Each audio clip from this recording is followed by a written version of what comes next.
Political correctness. Political correctness is America's newest form of intolerance, and it's especially pernicious because it comes disguised as tolerance. It presents itself as fairness, yet attempts to restrict and control people's language with strict codes and rigid rules. I'm not sure that's the way to fight discrimination. I'm not sure silencing people or forcing them to alter their speech is the best method for solving problems that go much deeper than speech. Those are the words of the late stand-up comedian George Carlin, and I believe he summed up political correctness straight to its very core. Political correctness is inherently authoritarian and is married to censorship and thought policing. In this speech, I will be summarizing why political correctness kills comedy, how it attacks free thought and free speech, and why we need to do our part to prevent it from going any further. However, before I do, I feel the need to address something. Throughout this speech, questions of my political positioning will come up. However, I would like to mention that the criticism of political correctness has no correlation with political alignment, and I would oppose PC culture regardless of my political position. Back from the 70s to the early 2000s, the conservative right used political correctness to ban music like Marilyn Manson and violent video games like Doom. And today, it's the left that uses political correctness to shut down ideas and take away platforms from conservative speakers and viewpoints. Political correctness stands in the direction of the mainstream and popular culture, and attacks anything that dares to go against the grain. And nobody is more known for going against the grain of culture than comedians. Comedy is designed to challenge and break down barriers because humor has no loyalty. People claim that some subjects are too taboo to joke about, but I and many others respectfully disagree.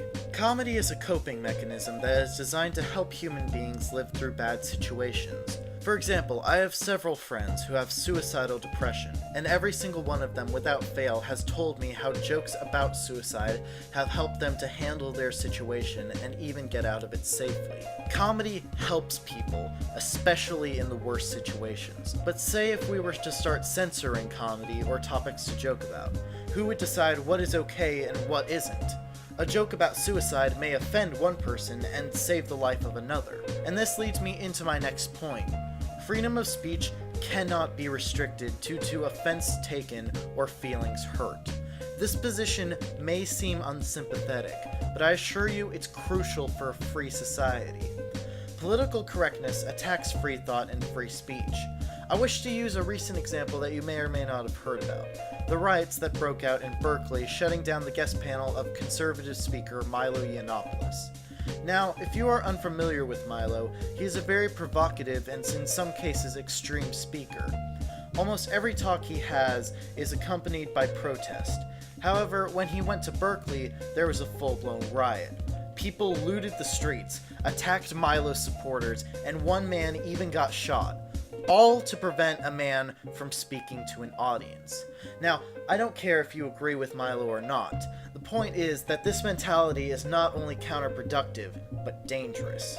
My friend once told me that all ideas deserve a speaker, a platform if they earn one, and an audience if they create one. No ideas should be restricted from being expressed. Now don't get me wrong, I do not believe that all ideas are equal in their quality, but instead I believe that all ideas are equal in their right to exist. All ideas, good or bad, deserve a voice. We cannot place restrictions on bad ideas, because you can't objectively distinguish good ideas from bad ideas. The reason being that all opinions will offend someone. There is no exception. Censorship never helps. The key to fighting bad ideas is to challenge and criticize them, not censor them. When you use censorship, you make the advocate of the idea a martyr and expand their voice, and you also take the risk of shutting down something that will potentially make society better. Political correctness encourages and sometimes enforces an environment where some things cannot be said or thought. People will not speak their mind for fear of being attacked and even losing their jobs. Political correctness creates an environment that leads people to make decisions based on the feelings of others instead of honesty or truth.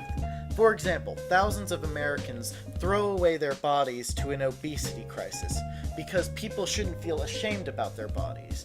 Well, I'm sorry, but reality hurts, and all people, me included, need tough love to break us out of our self-destructive safe spaces. Now, some of you may be wondering, why should we care about all of this?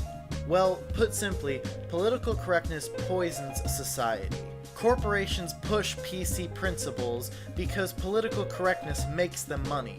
The general public does not like to be challenged, and by cleaning up the people's hurtful freedom, corporations can sell products by the truckload. Back this up with a never-ending tide of overbearing ideologues, and you will find that political correctness escalates with each passing day, until we find ourselves reading headlines like, "Want equality? Curtail free speech."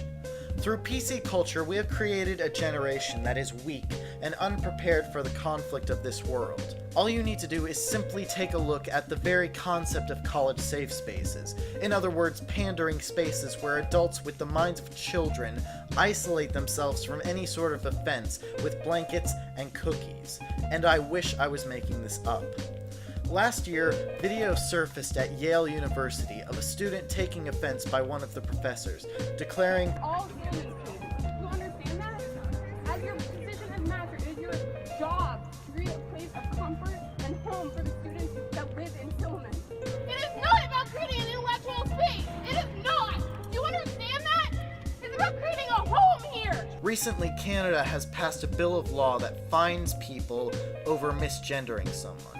Listen, I'm very understanding of trans people, but censoring language over the threat of law and punishment is unacceptable.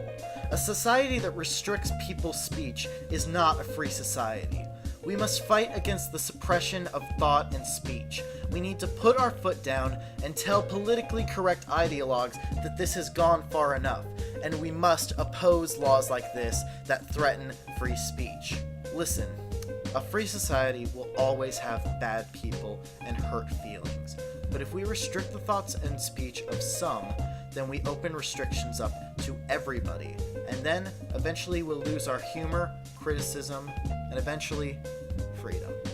So the idea that you have to be protected from any kind of uncomfortable emotion is one I absolutely do not subscribe to. And a fellow that I helped write to books about psychology and psychiatry. He was a renowned psychiatrist in London called Robin Skinner, said something very interesting to me. He said, if people can't control their own emotions, then they have to start trying to control other people's behavior. And when you're around super sensitive people, you cannot relax and be spontaneous because you've no idea what's going to upset them next. All humor is critical. And if you start saying, oh, we mustn't criticize or offend them, then humor's gone. With humor goes a sense of proportion. And then as far as I'm concerned, you're living in 1984.